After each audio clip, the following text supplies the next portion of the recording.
kaka sano gi mag thieth wan gi magi wacho public participation gi kai timo gi ineno mana mare gadi Gachagua timore mapiyo ahinya gi siso maduong' ahinya to moko machalo kaka mag sha to en moro wacho ni kata ka notime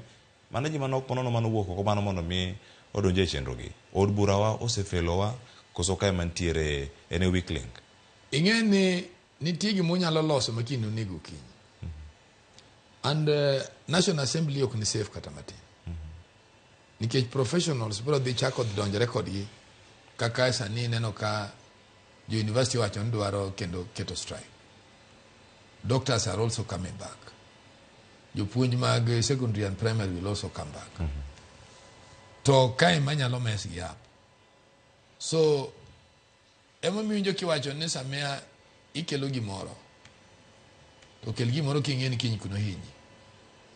and ing'eni yath ma gin go en ni ma jo Kenya no go en ni bro olo gi piny te. They will never see parliament again. They may think no koro magitimo gima lich but they will never see parliament again.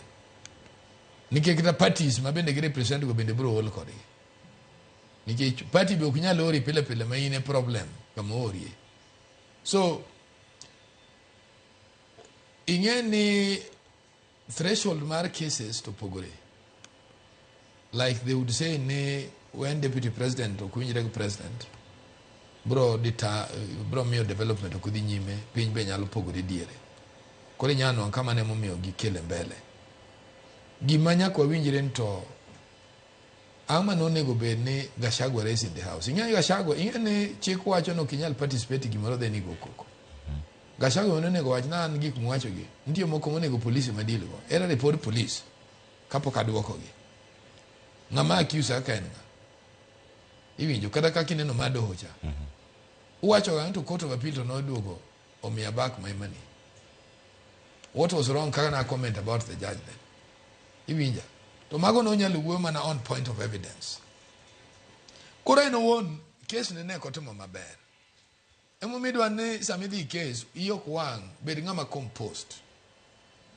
and gini bende Gachagua en ng'ama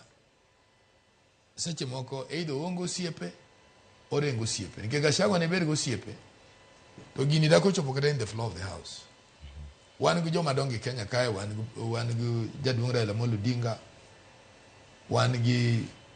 jopate madongo wan gi bishops mamawa no consult jogi to jogi ne diro mo president